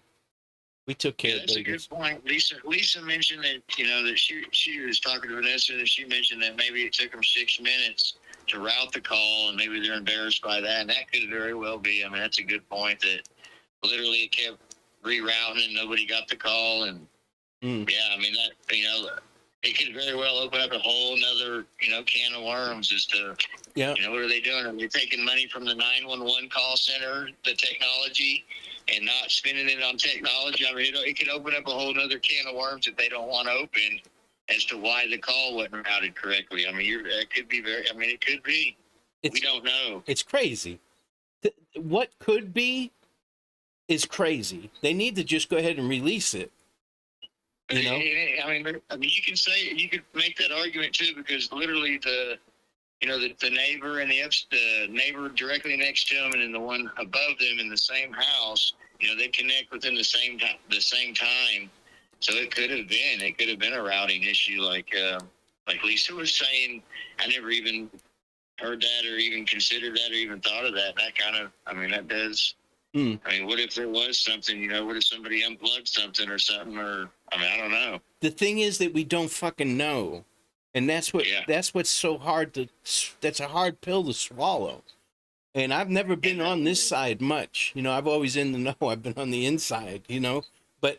Right. Not having the certainty, man, because typically you can research something and you can get enough data to come to, you know, a strong enough conclusion that where, you know, you can get other people to repeat that same thing and come to the same results. Yeah, exactly. And with the way it's been, man, it's just sad that, you know, it's going to be literally you know, unless something miraculously happens or something, man, it seems like it's going to be more of a civil case than any kind of, even if it is arson, any kind of criminal case, because of just how it went.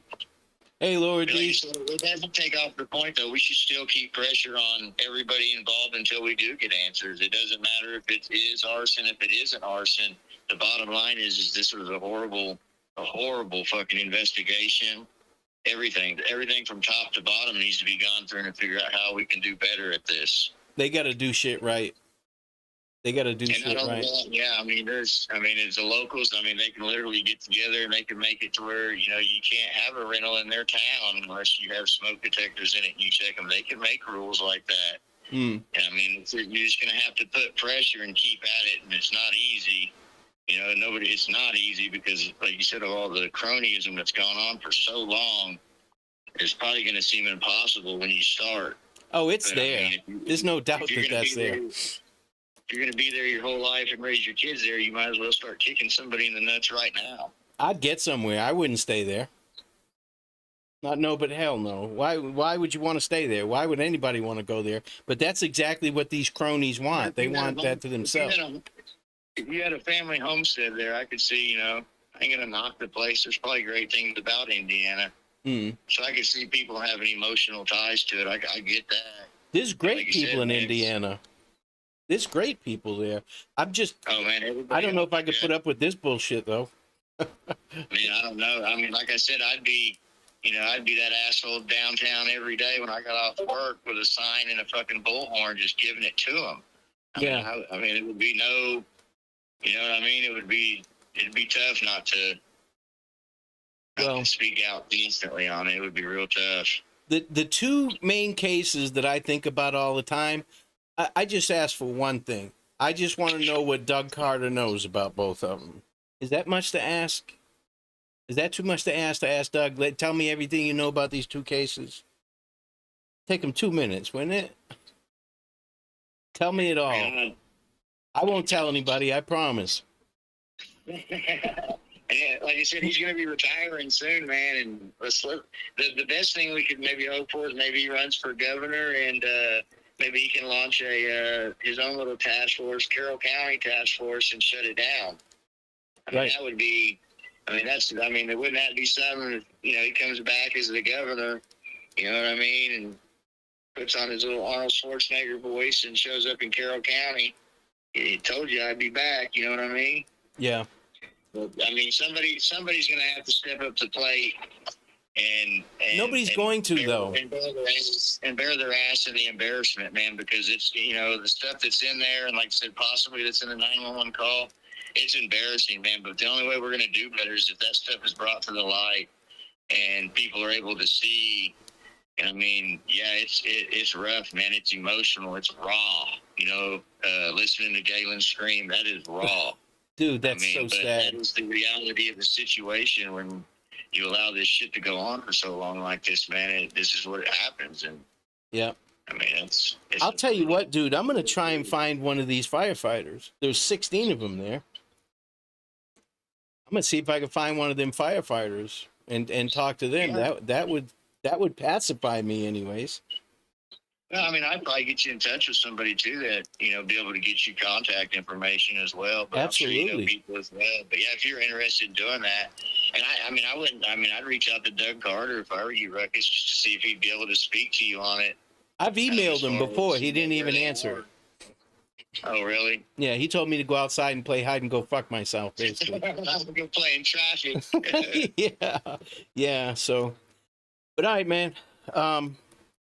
I don't want to keep beating the dead horse. And from what I've seen, what I've heard, there's nobody carrying the torch for these 4 girls except for a couple YouTubers.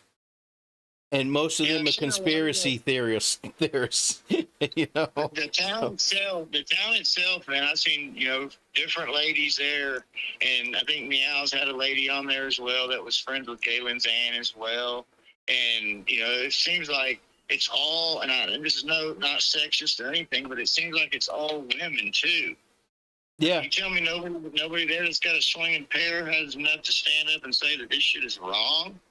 Yeah, that dude. I agree. The only person that's speaking out that's a man is, you know, their grandfather. And he's come out and said that, hey, that, you know, nobody hates us in his town. It's not a race. You know, he didn't say it's not a racist town, but he said there's nobody out to get him. And so that he doesn't like talkers. So he's almost, and he says that it was an accident. He directly says that it was an accident.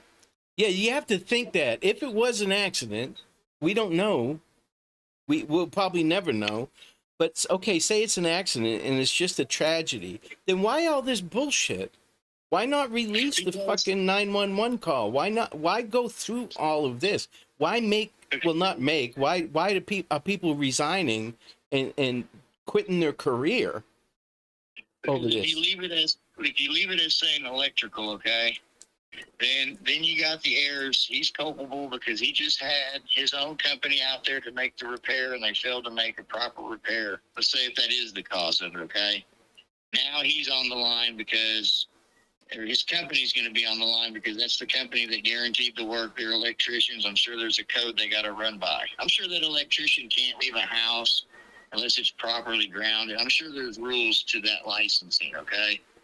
So either they're covering for somebody's personal, wealth, or I don't know how you put it, business. As far as, errors goes, that's why errors would want it labeled as an arson so it doesn't come back to him. Law enforcement wants it arson possibly because of the failed 911 call. Like you said, what if the lady called and literally she's waiting and the phone rings and rings and rings for 6 solid minutes? I've seen news articles where this has happened in the past, to where some freak of accident deal happened and the phone just didn't connect and it just kept getting passed. I've seen that before. Right. I wish I'd even thought of that before until this great lady on here mentioned it, Lisa. And maybe they're embarrassed, that it took 6 minutes for that call to get routed right because the last county commissioner laundered the money for the 911 call center instead of spending it on the technology to stop that from happening. We don't know. Until they show us all the documents, we don't know. Right. So, is it literally just so much cronyism in small town theft, graft, corruption, that they're literally at every turn they've screwed the pooch somehow, and they just don't want it to be known because you add it up in the totality, like you said, and it looks like, what in the hell's going on here? Right. It looks just like it is, man. This is not right. Yeah. So it could very well be that, it could have been an electrical and them ruling it arson just so it can get put into their court and they can control the investigation. They can control who's going to get paid and whatnot. You know what I mean? I don't know. It's hard to say, because a lot of people aren't given all the information that they should have just because it was labeled an arson. Yeah. I mean, but it's been labeled an arson. It's been said it wasn't an arson, then it was an arson. So it's gone back and forth, but there's no way to know now. I mean, to be honest with you, it's really not even worth talking about because we'll never know. We'll never fucking know. We just need the information released. Quit being assholes. Release the 911 tape. Release the fire department report. Oh well. If well, that's the problem. Is nobody wants to. It's going to come to a head. You can't hide forever. You know what I mean? You're going to eventually have to cop to it. Yeah, you're right. It's going to suck, and it's going to be really, really embarrassing. I'm sure. But that's just, part of being a man or part of being an adult. I don't know I don't know how much more basic you want to go with it. Yeah. But, you try to run it through the scientific method, even a month after the fire, you're going to fail every time because the scene was changed.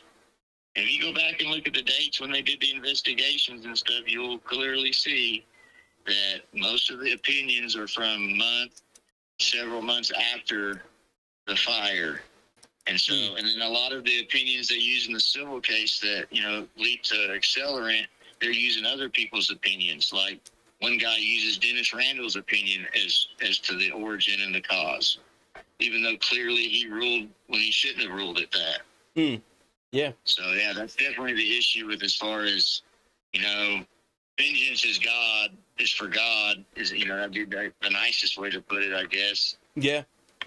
Maybe we won't see vengeance on earth as far as, if somebody did commit an arson, just the way the evidence was gathered, the way it was investigated. I don't see it, man. I don't see how you could prosecute somebody. Yeah. Okay, I can see how you lost faith in Carter. I have not. But listen, I just want you to know that I appreciate, you're taking time to ask all these questions, and this is why I like the format that I have. I'll never shut anybody down. I think Carter's an asset to the state.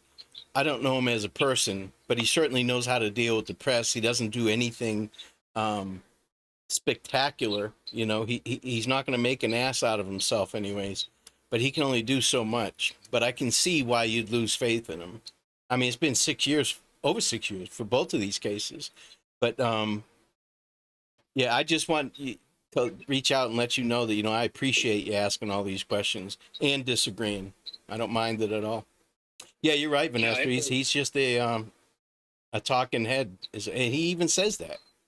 He even says that. Yeah, it's definitely, yeah. Doug Carter, man, I mean, like him or leave him or whatnot, but he's a figurehead that's literally, like he said, if you're going to blame somebody, you got to blame him. He ain't mad at you. Yeah, he says that.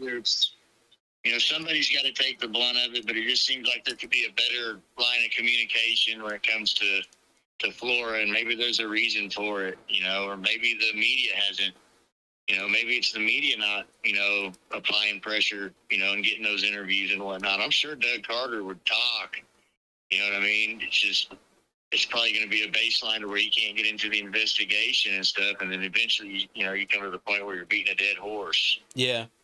Well, he's already played. I'm sorry, bro. No, it's okay. He's already played the card where, you know, hey, listen, that's Delphi. I don't want to step on their toes. Yeah, I'm the boss for the state. But, you know, he's tried that. Well, now he's got to do the same thing with Flora. You know, he's got to play that same card. But, I mean, what are you going to do? I think he's tried to be, he is an honest man. And in the situation that was presented to him, may have even caught him off guard, man. Like, are you kidding me? Yeah. You know what I mean? Like, this is still going on. Yeah, it's crazy. And so that's my opinion of it. But I can see where people would be upset at him. And he said that, you know, if you got an issue with, you know, how anything was done is to take it out on him. So, yeah, I can't fault anybody that doesn't believe him, trust him, or anything like that. Definitely. Yeah, exactly. But the one thing I would ask though is try to understand the position that he is in, and that if you're up against corrupt people and you're the one that's got to, you know, bring it to the press and stuff, and just think about that unique situation that you would be in and how you go about that. It's probably pretty complex as far as, you know, who's screwing, you know, who's who. Well, I'll tell you what, and this is just the way I feel about it.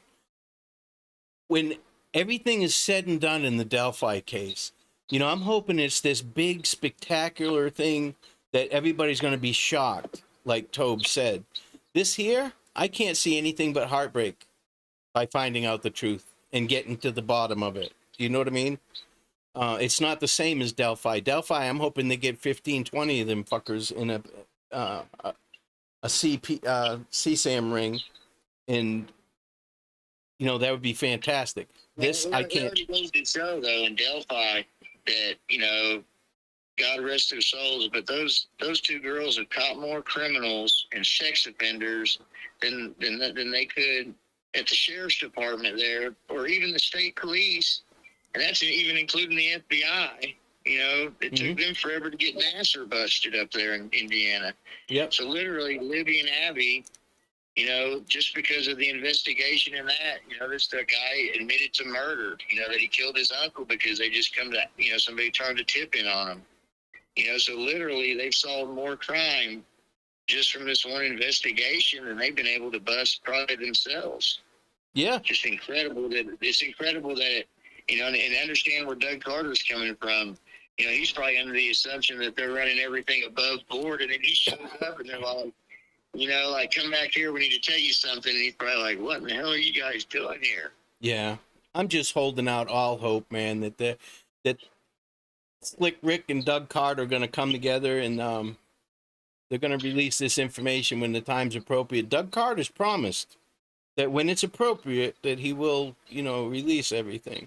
But I just can't see anything good coming out of this. We can't bring these 4 girls back, or the 2 girls from Delphi. So we're already lost. We're already way behind there. Never should have happened to start with. I'd rather have a dull life and not doing a podcast and all that shit, and then these 6 girls be alive, to be honest with you. But I just can't see anything good coming out of this. That 911 tape's going to be fucked up. The fire department report's going to be fucked up. But I'm going to talk with Coach Kev. And dude, and he's got a brother-in-law that's in law enforcement, so he's he's got it covered from all sides. So I'll get with him and see what he has to say. I got to go check out his channel. Yeah, but it goes back to that saying too, Ruckus. Life is what you make it, man. If one thing we can take away from this, maybe if somebody out there that doesn't have a smoke detector, like literally check on your relatives, your neighbors, Yep. anybody. Next time you're going to party, I mean, even if you're young, go check your neighbors, check your smoke detector, read the book, get online, educate yourself on is it in the proper place? Do I need a CO detector on this level? And educate yourself, because literally the little bit of time it would take to educate yourself, you'll be able to carry that with you through your whole life, and it may just very well save your life, if not a loved one or a neighbor or something like that, because that's the number one way to stay alive if Yep. your house catches on fire is to be able to hear that smoke detector and be able to get out of there before Amen. it kills you.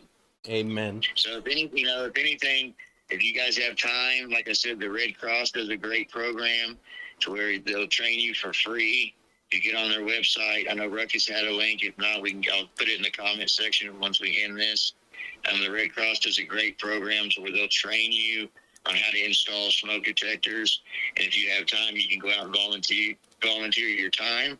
They'll give you the detectors to install, addresses to go to, and you can get out and install them. And then that way, if you wanted to, you could take it in your own hands, maybe buy 5 or 10 of them yourself, and maybe go to your old neighbor's house, maybe some people that don't have family, or maybe somebody that doesn't think about fires and checking on their smoke detectors. I mean, that's what we can do on the level that we're at right now, short of getting information released, getting an interview with Doug Carter, all that good stuff. But, protect each and every one of ourselves, your neighbors, and just try to look out for each other. Yep. Hey, Kay, if you're not a member of my Discord, it's free. I'm not trying to rope you in or anything. Go ahead and join it. I'd love to talk with you. I like opinionated people, really do. But that's all I have for today. I've been on for almost 2 hours, and usually I like to keep it about an hour and a half, an hour, or something like that. But I got an interest in partner today. That's why it's gone so long. Yeah, I'm sorry if I burned up everybody's day. No, I dude. think it's a real important story, man. And like I said, if all the documents are available online, if you don't agree with me, that's cool. We need people's attention on the case. And like I said, if you're in Indiana, it wouldn't hurt if you call your representatives and let them know how you feel, regardless whether they do shit or not, or how you feel about it, or go to your city council meetings and tell them, hey, are you guys even thinking about this stuff? Is this something that we could do? I mean, you can literally probably partner up with a local company that would finance, a small community to get smoke detectors, or talk with your fire department as well. And like I said, just educate yourselves on fire protection, because it's pretty important that you know more than just sitting there expecting the fire department to show up and save you. Yep, absolutely. Absolutely. But I love you, Ruckus. Thank you so much for giving me your platform to talk about this. And anytime, my brother. Every chance you get, brother, pray for Galen, her family, and man, just hope this doesn't happen again. Yeah, me either, dude. All right, you guys have a great day, and I'm gonna do one with Coach Kev, and then I'm going over to Tanner Barton. I'm gonna start hot and heavy on Tanner's. I've got a expert that's helping me with that case, so that should be interesting. But other than that, you guys have a great day. Thanks for tuning in. It's been awesome as usual. You guys rock and chat. And Coach Kev, I'll reach out to you, brother. And thank you, kid. Thank you. 10-4-20, brother. All right, later. My name is Ruckus, and I am 10-7. Just want to thank another great group of people in chat. You guys are thebomb.com. Love all the questions. I love people disagreeing without arguing. I think it's fantastic.